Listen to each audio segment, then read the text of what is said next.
जो जीव 3 गुणों में रहता है उसको जिस गुण की प्रधानता जीवन में रहेगी उस तरह के कर्म प्रिय लगते हैं हमारे। तमोगुणी व्यक्ति को तामसी कर्म अच्छे लगेंगे। आप उससे कहो कि मेथी की सब्जी बनी खा लो तो सॉरी यार मैं ठीक, और कहो कि मछली बनी है तो खा के आया हो तो बैठ जाएगा हमारा। ये फर्क पड़ जाता है गुणों का ये फर्क पड़ जाता है। मैंने एक आदमी को देखा जिसको दाल सब्जी ऐसी चीजें जो अपन खाते सब दाल सब्जी, अगर इसका भोजन उसको दिया जाए तो 2 रोटी खाता था महाराज, और जिस दिन उसके सामने मांस बना के रख दिया जाता था तो 10 रोटी खाता था महाराज। पेट तो वही, मैं आश्चर्य में पड़ जाता, ये मैंने मेरी आंखों से देखा है महाराज।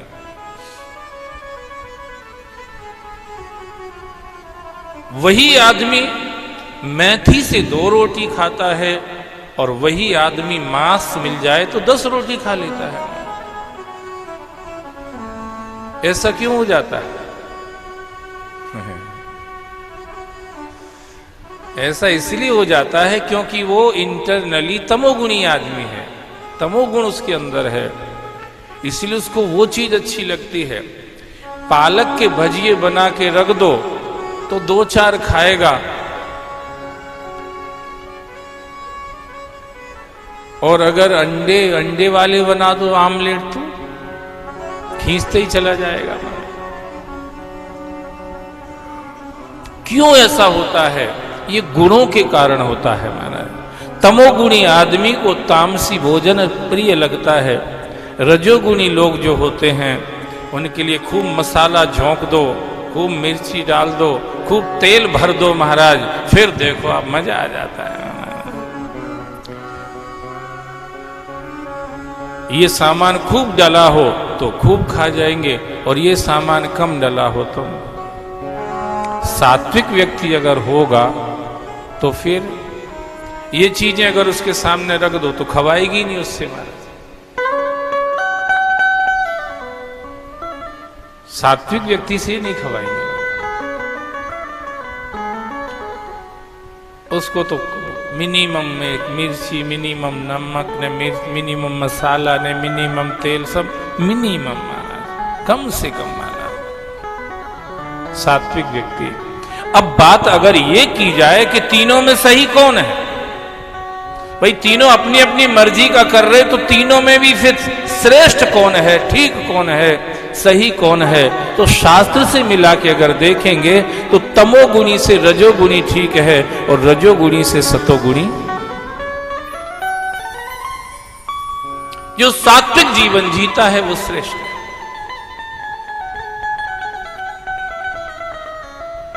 पर यहां तक 3 गुण है महाराज। पर जिसके जीवन में भगवान आ जाता है, भगवान का ज्ञान आ जाता है, भगवान की भक्ति, भगवान की समझ आ जाती है, वो जीवात्मा इन 3 गुणों से भी ऊपर चला जाता है। जो भगवान अर्जुन को शुरू में ही कह रहे हैं, ये गीता का अंतिम श्लोक नहीं है, स्टार्टिंग के श्लोक में आता है महाराज।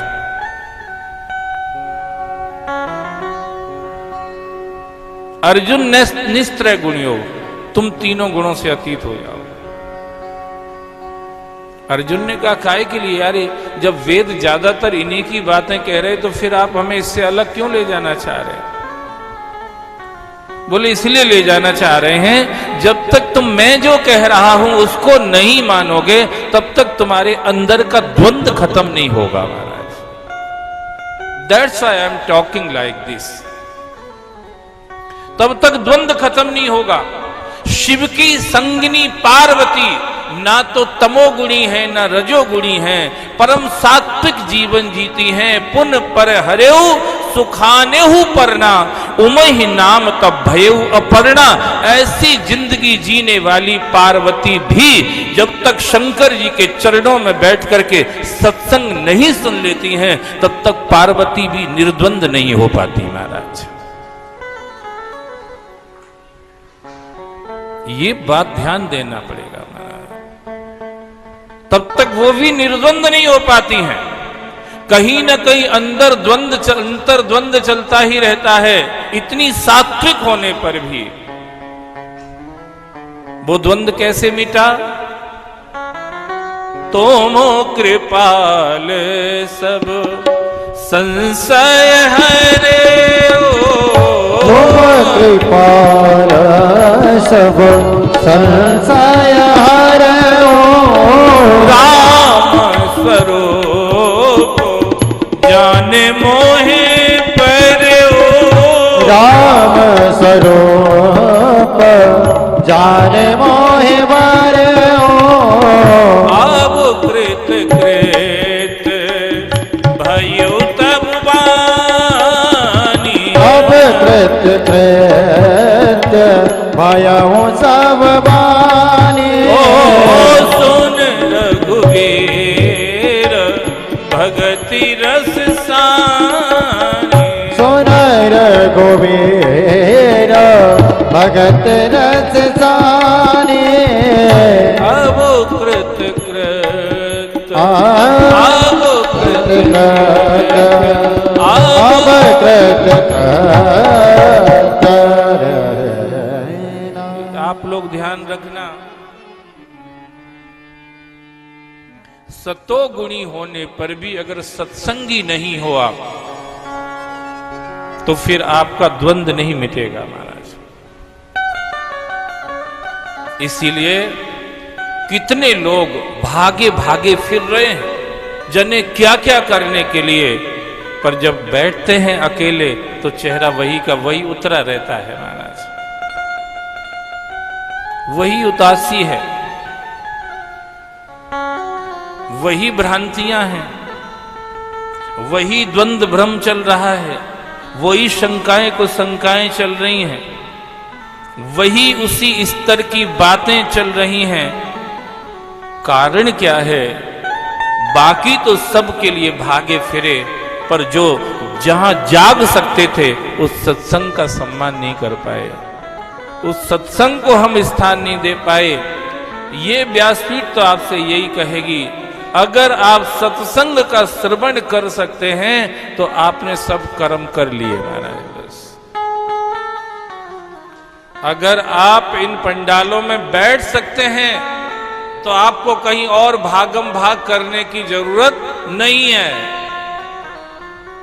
तत्र सर्वाणी तीर्थानी नदी नद सरांसि चा, यज्ञः सप्तपुरी नित्यः पुण्यः सर्वे श्लोचया।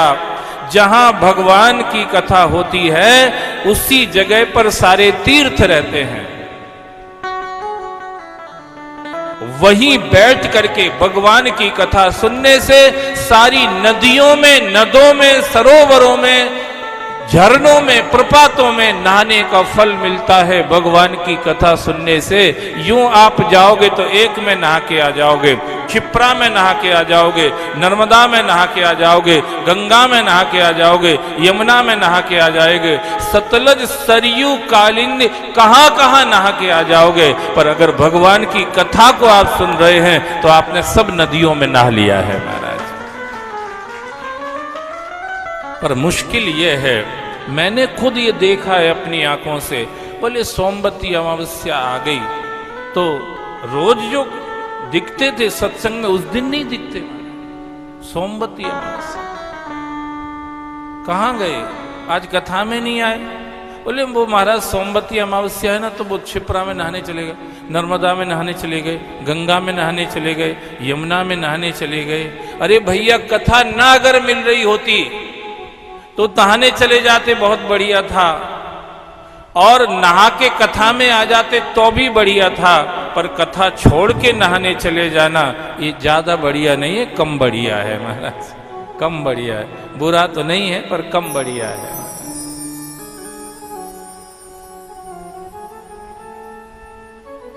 यहां बैठ के सब मिलता है, सबका फल मिलता है, सब करने का फल मिलता है। जहां से सब चीज निकली है ये उसकी कथा है महाराज, ये उसका दरबार लगा हुआ है, ये उसकी बैठक है यहां जिसमें हम और आप बैठे हुए हैं।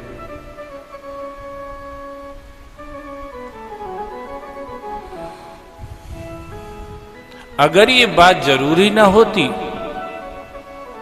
तो अर्जुन जैसे अपने प्यारे सखा को भगवान ये बात क्यों कहते महाराज?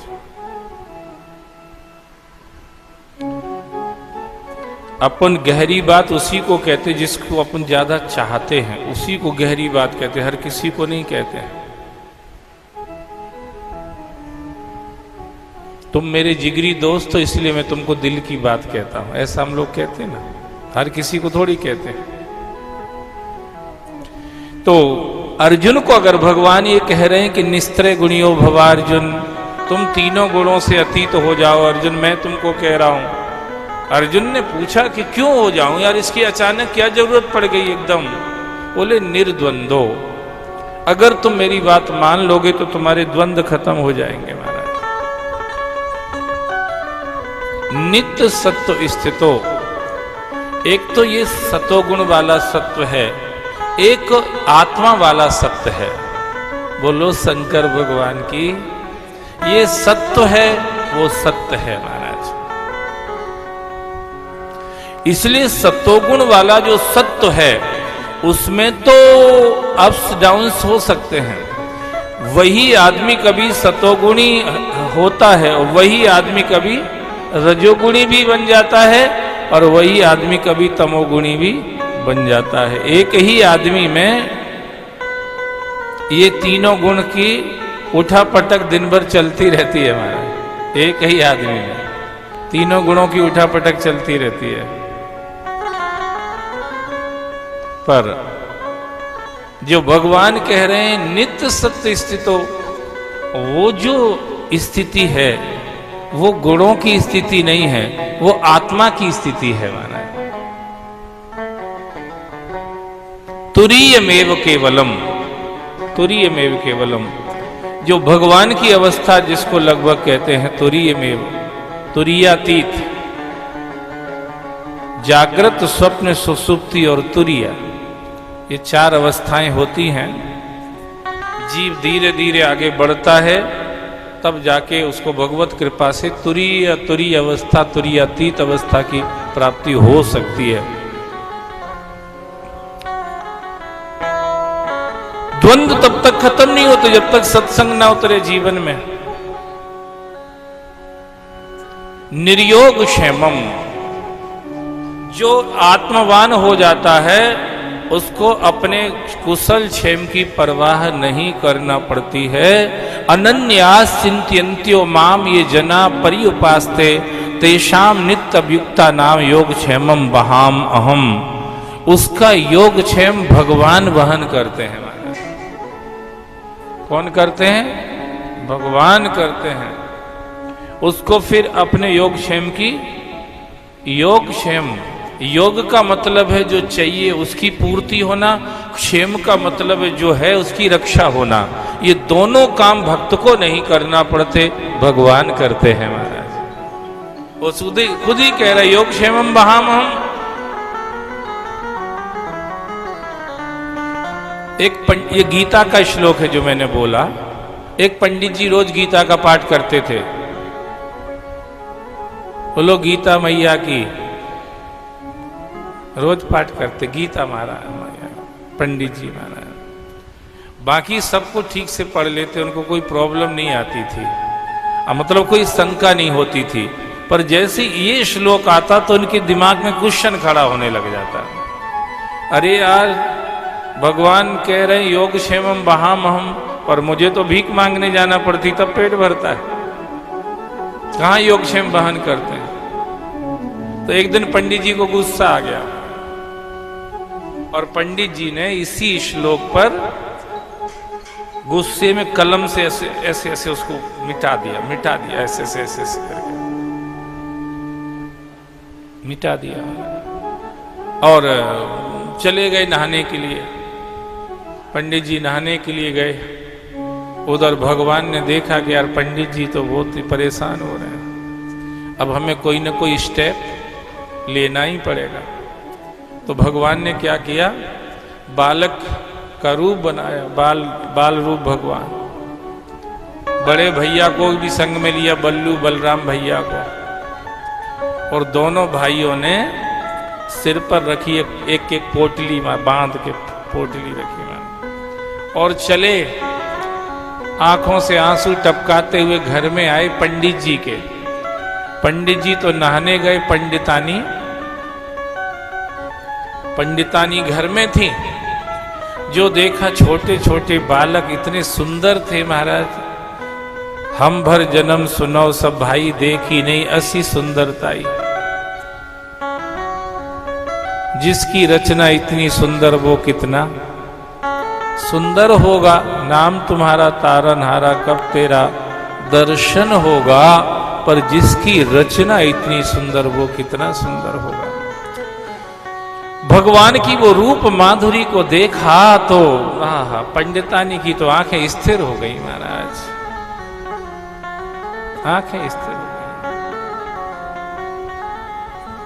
ऐसा सौंदर्य तो आज तक देखा ही नहीं था कभी। पर जैसे ही ध्यान से देखा तो दोनों बालकों की आंखों से आंसू बह रहे हैं। पंडितानी ने कहा, बेटा तुम इतने सुकुमार हो,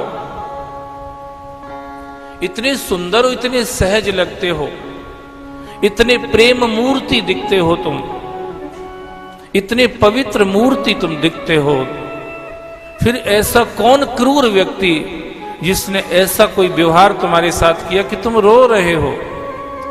दोनों बालकों ने कहा, पंडितानी मां किसी और ने नहीं किया, पंडित जी ने ही किया है। कौन से पंडित जी? वो तुम्हारे पंडित जी, पंडित जी ने ही किया है। पंडित जी ने और ये काम किया। अब तो पंडितानी को लगा कि वो तो अपने अप्रोच में ही है। कोई दूर का होता, कोई अनजान व्यक्ति होता तो अपन कुछ कर भी नहीं सकते थे, पर हमारे पंडित जी ने और इन बच्चों के साथ ऐसा व्यवहार किया।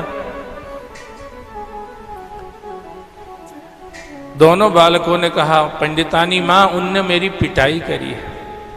पिटाई? तुम्हारा तो ऐसा फूल जैसा स्वरूप है, तुम्हारे ऊपर उनका हाथ उठ कैसे गया? इतनी निष्ठुरता, इतनी निर्दयता, इतनी क्रूरता उनके अंदर आ कैसे गई? तो दोनों बच्चों ने एक पीतांबर ओढ़े थे, एक नीलांबर ओढ़े थे महाराज।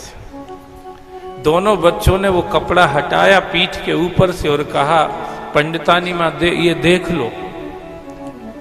जो देखा तो वो खून छलछला रहा महाराज। ऐसी पूरी पीठ पे रेखाएं बनी हुई हैं, ऐसे जैसे अपन किसी को मार देते ना रस्सी से या कोई डंडे से, तो गुस्से में कहते हम तुम्हारी खाल उधेड़ देंगे, ऐसे करते महाराज। वो कई सारी रेखाएं बनी ने, लाल लाल खून छलछला रहा उसके ऊपर। पंडितानी ने देखा तो बेचारी बेहोश अवस्था जैसी हो गई। इन बालकों पर ऐसी निर्दयता पूर्वक कैसे उन्हें पंडित जी ने व्यवहार किया होगा? बोले, मारा ही नहीं है माता जी, ये सामान भिजवाया है कि हमारे घर रखे आना। अब पंडितानी ने सोचा, अरे इतना वजन है जरा से बच्चों के ऊपर, तो एकदम वो टोपला जो था, डलिया थी, उसको पकड़ा तो इतना वजन उसमें, फट से उतार के नीचे रखा, दूसरे का भी उतार के नीचे रखा। दोनों बच्चों ने पंडितानी मां को प्रणाम किया।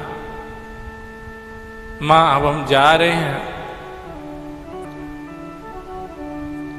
पंडित जब दोनों बालक चल दिए, पंडितानी मां स्थिर चित्त से उन्हीं बालकों की तरफ देखती रही महाराज।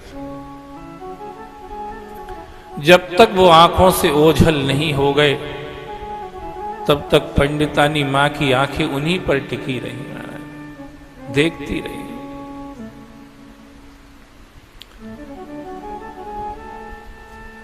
पंडितानी माँ की खुद के आंखों से आंसू बहने लगे बालकों की दशा को देख करके। इतना उनको पीटा और उसके बाद इतना सारा वजन उनके सिर पर रख के भेजा। आज पंडित जी को ऐसा क्यों, क्या हो गया था? आने दो, आज मैं उनकी खबर लेती हूं। इतने में पंडित जी नहाने गए थे, लौट करके आए। आज पंडितानी का स्वरूप एकदम बदला हुआ है, लाल हो रहा है चेहरा, आंखें लाल हो रही, भयंकर गुस्से में भरी हुई है पंडितानी। पंडितानी का ऐसा आवेश, ऐसा उग्र रूप कभी देखा नहीं था। पंडित जी ने कहा, क्या हो गया आज तुम्हें, ये सब क्या हो गया है? पंडितानी ने कहा, तुमने किया और पूछ रहे हो क्या हो गया है? शर्म नहीं आती? तुम बूढ़े होने को आ गए हो। जरा जरा से बच्चों पर इतनी क्रूरता, इतनी निष्ठुरता, इतनी निर्दयता तुमने करी और पूछ रहे कि तुमको क्या हो गया है? उन निर्दोष बालकों को, उन छोटे छोटे सुकुमार सुकोमल बालकों को, उन दया और प्रेम की मूर्ति बालकों को तुमने आज पीटा क्यों? पंडित जी आश्चर्य, कैसी बात कर रही पंडितानी, मुझे तो कोई बालक मिले ही नहीं, मुझे कोई बालक नहीं मिले, मैंने किन्हीं बालकों को नहीं पीटा है, अब तुम गलत बोल रही हो। कौन, कैसे, क्या हो गया? बोले, अच्छा हमको ही समझा रहे हो? ये टोपले देख लो, ये तुमने उनके सिर पर रख के भेजा, इतना वजन उनसे चल नहीं रहा था तो तुमने पिटाई करके भेजा उनको, और यहां बातें बना रहे। पंडित जी को आश्चर्य हुआ, यार कौन से बालक ने कौन से टोपले, ये है क्या? ये देखो ये रखे हुए हैं। पंडित जी ने जो जो टोपले देखे, बहुत भयंकर वजन था उनमें। अरे ये टोपलों में क्या होगा, कोई बालक मुझे मिले नहीं, मैंने कुछ भेजा नहीं। जैसे ही खोल के देखा महाराज, तो दोनों उन टोपलों में हीरे मोती जवाहरात भरे रखे थे महाराज। हीरे मोती जवाहरात भरे रखे थे।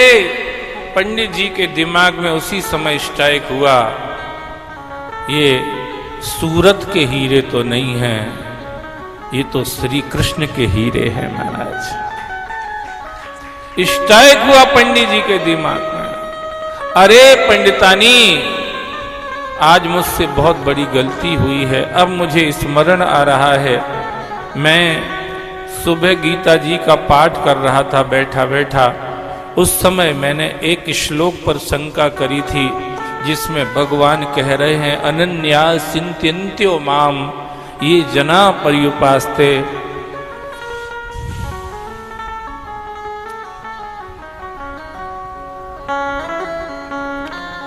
तेषाम नित्य युक्ता नाम योगक्षेमम वहाम। मैंने शंका करी आज भगवान की वाणी पर, और मुझे आवेश आ गया, तो मैंने उस श्लोक को काट दिया, ये पेंसिल से उसको बार बार काटा। अब मुझे समझ में आ रहा है, गीता और गोविंद एक रूप है महाराज। ये वही मेरी रेखाएं, ये तुम कह रहे कि उनके पीठ पर खून छलछला रहा था, ये उसी के कारण ये सब हुआ है पंडितानी। आज तो मुझसे बहुत बड़ा अपराध हो गया है, मैंने उनकी वाणी पर शंका की और इतना बड़ा अपराध किया। और उसी का परिणाम ये हुआ है पंडितानी कि वो घर में आए और उस समय मुझे घर से बाहर जाना पड़ा है। ये आंखें अब उनके दर्शन के लिए प्यासी की प्यासी ही रह गई। पर तुम्हारा परम सौभाग्य है पंडितानी, जो आज तुमने वेद का वेदांत विषय जो है, रहस्यमय विषय है, गूढ़तम विषय है, उसको तुमने साक्षात अपनी आंखों से देखा है महाराज। उसको तुमने अपनी आंखों से देखा है। मेरा इतना ही सौभाग्य है कि तुमने उनका दर्शन किया, जिन आंखों से मैं तुम्हारा दर्शन कर पा रहा। और वो दिन था जिस दिन पंडित जी के जीवन में भगवत भक्ति का श्री गणेश हुआ महाराज। भीख मांगना छोड़ दिया, कहीं भी आना जाना छोड़ दिया, बस निरंतर श्री कृष्ण की स्मृति में डूबे रहते महाराज। उनको याद करते रहते, एकांत में बैठे रहते, कोई ना आए मेरे पास तो अच्छा है। अब तो श्री कृष्ण के स्मरण में, चिंतन में, ध्यान में, उनके बारे में सोचने में जो सुख मिलता है, वो सुख मुझे आज तक संसार में कहीं नहीं मिला।